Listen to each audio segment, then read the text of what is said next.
This year, I have selected one of the most unloved stocks in Paris. As you highlighted, I was a French equity strategist for Paribas for 4 to 5 years. That was some time ago, a long time ago, but I think I know the French market really well.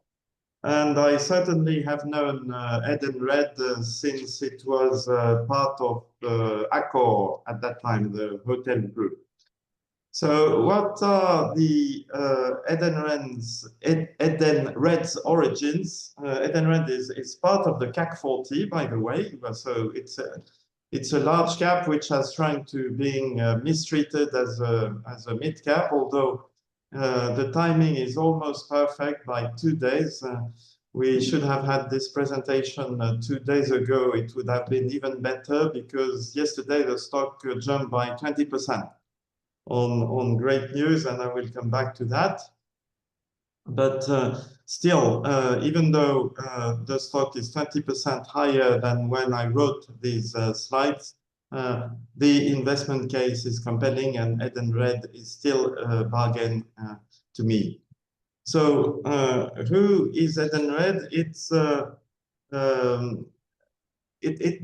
started as a voucher company. So what are the origins of meal vouchers? They started to develop during the World War II, basically. Of course, there was plenty of rationing at that time in Europe, so even times were tough in the US after the Great Depression. So in the US, in the UK, and in France, this sort of meal voucher service started, but it was a cottage industry. And it's not until the 1960s that it was put on an industrial scale by a great French entrepreneur, Jacques Borel, who is still alive, is 98. He's a serial entrepreneur. He was a colorful entrepreneur in the 1960s and 1970s.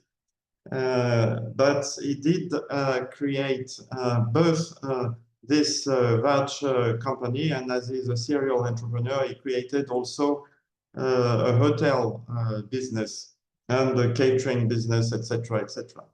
So sometimes serial entrepreneurs, especially when they like their high life, they run into financial difficulties, and he did so many enterprises that things went a little bit awry in terms of financials, and Jacques Borel had to merge with another hotel group called Novotel at that time, and that was the formation of the Accor group. So Accor had two divisions, the hotel division and the voucher division.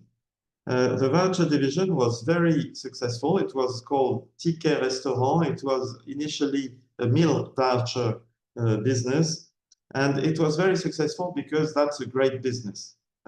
Basically, you issue voucher, not as a cottage business, but on an industrial scale with large companies. So you issue thousands of vouchers instead of dozens of vouchers. You charge a commission to the company who wants to issue this voucher. So on average, you charge about 1.8% to them of the amount of the vouchers which are issued. And the vouchers are spent in a controlled way. They are only for meals, for example, or they are only for petrol, or for if you issue vouchers to your truck drivers, or they are always controlled vouchers or control payment solutions.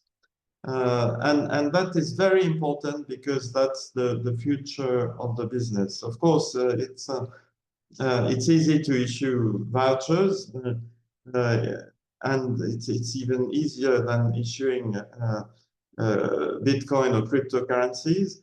But to do that on an industrial scale is much different. So you have your commission with the company issuing the vouchers, and you charge a commission to the restaurant or the business who is accepting the voucher. So it's almost like a visa type of business. So you charge 4% to the restaurant around the corner who accept vouchers. And the interest for the company is that it gives freebies to its employees, and it's it's uh, it, it's a side remuneration, and this side remuneration became very attractive in 1967 in France, because Jacques Borel, with his legendary determination, managed to convince the French authorities that these vouchers should be tax-free, so no income tax and no social charges. So of course, companies engulfed in that item, and to give freebies to their companies, to their employees at very little cost, 1.8%. It's compared to social charges of 20 times that amount. It's very good. So the business spread like a fire in the 1970s and 1980s, and it developed through not only restaurant vouchers, but all sorts of vouchers, present vouchers, holiday vouchers, and as I mentioned, travel expense vouchers, etc. So that's a great business, and people always mention that, but that's only a side income. Of course, you have the money collected for the company until it is spent, and until you have to pay the restaurant around the corner. So people say, "Oh, that's great. That's interest rates are going up. That's great for the company." It's only a secondary remuneration. On average, the company has a 6-week free float, which is not the bulk of the remuneration. The bulk of the remuneration is the 4% charge to the restaurant around the corner or shop around the corner, and the 1.8% on average charged to companies. So, of course, that's a very attractive business, and it makes a lot of money, really. And it makes so much money that it attracts all sorts of predators, including governments, who say, "Hey, I did not meant it that way." I mean, it's and therefore the business progressively got regulated. It got regulated various ways, by limiting the amount that the voucher company can charge an issuing company, and by limiting the commission that a voucher company can charge to a restaurant. But the voucher companies are very smart, and their answer to these limits and regulation is to spread and diversify the business to other areas. Hence the travel expense voucher, hence the gas vouchers for people on the road, for their companies, hence the present vouchers, and all sorts of services. And of course, when you go to a large company in France like Total or whatever, you can't really charge 1.8%. The companies negotiated a discount on that. And there are two ways of answering to that discount issue, is to offer services. So the trend is towards more services within that commission to the issuer company, such as who spends what, because companies give meal vouchers, and they were extended to food vouchers, and in the end, shops, sometimes supermarkets, sell all sorts of goods, and in the end, when the supermarket accept a meal voucher, the money is spent for something else. So the know-how of Edenred is to limit the vouchers with the partner companies to certain type of expenses. So and this is why it is becoming a business of controlled payment solutions. That's very important because that can justify the fee, the really significant fee issued to companies. And the other answer is to increase the penetration rate. The penetration rate of vouchers is still very low with companies. Of course, companies go towards the large ones to start with, but the SMEs are very underpenetrated, something that people tend to underestimate. Only 10 to 20% of SMEs are equipped with vouchers. So that's a great growth potential. And also, Edenred's got regulated on because at some point the voucher business was excellent because people were losing their vouchers, they were not spending them completely or whatever. So there was also an amount of unspent vouchers which was sitting on the company's coffer, but that has gone. That is vouchers after a certain period must lapse, and so all sorts of regulations put in place, and it has become a regulated business. And also you can realize that barriers to entries are very high. Barriers to entries are low if you want to issue vouchers to as a cottage industry on your local area. You can do that. We can set up a business, John, together and issue vouchers, but we won't go very far.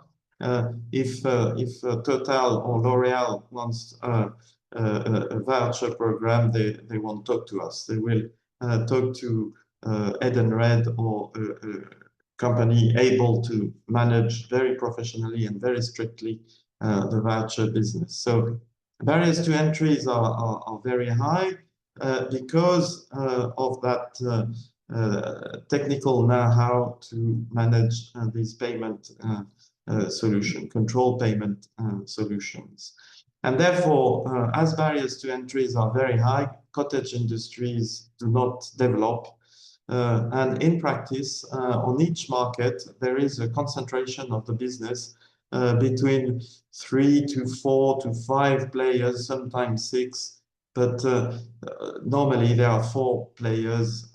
And for example, in France, 4 players are sort of trusting 98% of the business. That's very important to know because, of course, if you are 4 players in such a lucrative business, that is a very good way of preserving your very high margins. So that's the sector, and Edenred also realized that it was dependent on the French government accepting these freebies, no income tax, no social charges, and therefore immediately it decided to go abroad and diversify its risk. So it went first to Italy, to Latin country. It's very much a Latin type of business. It's less spread in other regions, although now it is spreading thanks to the control aspect. Even though in some other countries, vouchers are subject to social charges, in the end, companies, rather than filling expenses, recovering VAT or sales tax between interstates or between states in the European Union at different. So in the end, the service aspect to recover, for example, VAT or sales tax across Europe is key to spread the business to countries where vouchers were not so developed. So it's becoming really a very international business. Edenred developed naturally into Italy, into Spain, into the UK, and into Latin America. So it's for three main countries now are of course France, Italy, Brazil, and Italy. But it's spreading in Turkey. It's spreading in many countries, and now Edenred is present in 45 countries. It had even to trim its country portfolio because of a lack of resources or lack of scale in some countries. So the new CEO 10 years ago or 5 years ago decided to pare back a little bit the number of countries where Edenred was present because the penetration rate of the voucher business and the multi-service voucher business is still so low. There is so much you can do in a day. So now Edenred is a business on its own. Accor realized that there was no synergies between Edenred and the hotel business and decided to spin off in 2010. And that was a good thing because allowed uh, it allowed Edenred to develop much more freely and much more rapidly. So of course, everything was on paper until the world started to digitize, and now everything is digitized, or almost everything is digitized, except in some emerging countries like Brazil. But really, even emerging countries are digitizing fast, and the key is also to digitize as much as possible, and that's another barrier to entry to the business. You and I, uh, if we start a voucher business, John, we will have a lot to spend in computing power and computing know-how, and in the end, this is why there are not so many new entrants in the voucher business, and this is why this is also why the sector remains concentrated. So now Edenred has 1 million companies issuing vouchers, which is a lot, largely in meal vouchers, but not only. It's issuing a lot of vouchers for expenses. It has also all sorts of new applications, such as government and social programs.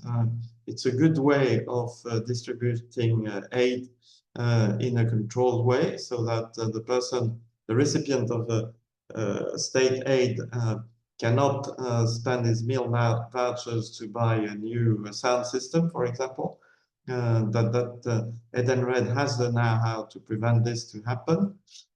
So it's really it has a great potential to develop for the decades to come. I would say 20 years of growth ahead worldwide. It has 2 million merchant partners, and gradually this is also spreading because initially it was limited to restaurants around the corner, and then McDonald's and KFCs and all sorts of fast food chains started to accept vouchers, and then supermarkets said, hey, but I'm also selling sandwiches and salads, ready-made salads, so I would like to accept vouchers. And so the number of merchant partners is also greatly increasing, department stores for present vouchers, etc. And it has, I would say, only 60 million users. So this is also important. 60 million looks important, looks a great number. So you have 60 million clients. Wow. No, that's low.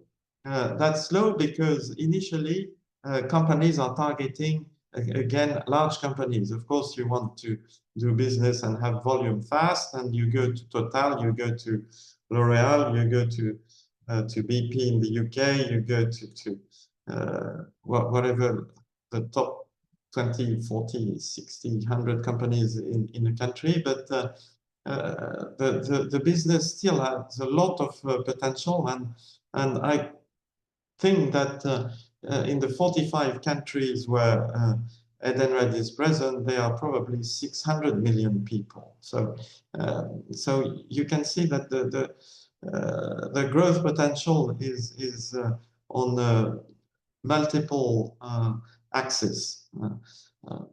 So now the business, Edenred is a world leader. It has sales of 3.1 billion. This is only the commission it charges, of course, not the volume of business it charges, in 45 countries. France, Edenred has managed to shrink its French risk, especially with the social, with the tax benefit of not vouchers not being subject to social charges or income tax.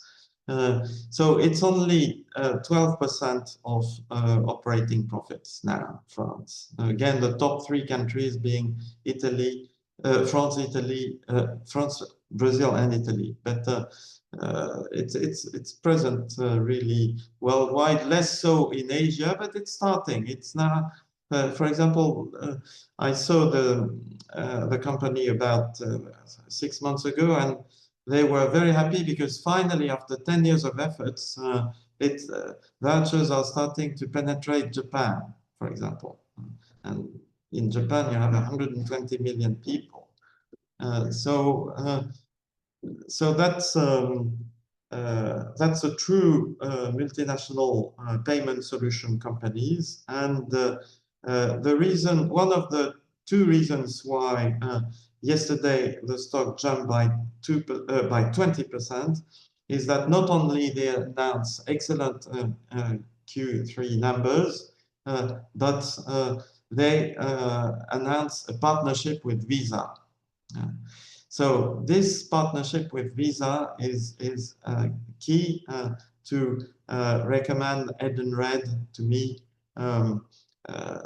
even after the 20% jump of yesterday, because the partnership with Visa opens doors worldwide, and Visa does not have Edenred's know-how in terms of controlled spending. In so many ways that to build a business controlled spending for Visa, it would not be economical, or it would take years. So they have decided in the first stage to have a partnership, and that's another great growth factor. So it has very strong financials, but the reason why the stock went to hell from being one of the darlings of the French stock market is that it's under regulatory reviews in its three key countries, and even in other countries.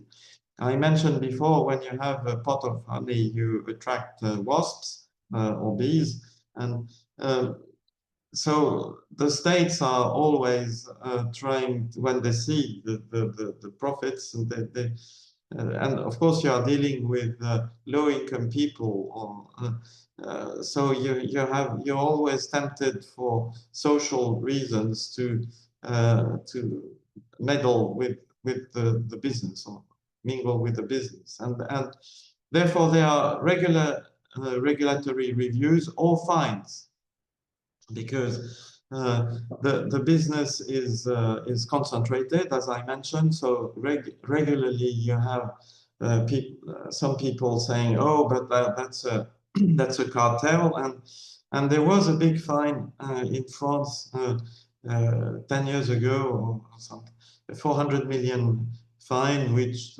companies paid, but they no longer talk to each other, and so they are always under a regulatory cloud. Or the other reason why they are, and the reviews that France, Italy, and Brazil undertook are beneficial for the business long term, but still short term they can be costly. So but not so costly.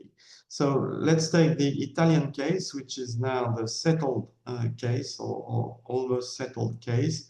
It will cost Edenred 120 million per year, but it will enlarge the Edenred has negotiated that, and the voucher industry has negotiated that vouchers in Italy would be available to more people. And likewise in Brazil at the moment, there is a regulatory review, and the idea is to spread vouchers not only to large companies, to access vouchers to large companies, but also to SMEs. And in France, there is also the threat of nationalizing the business.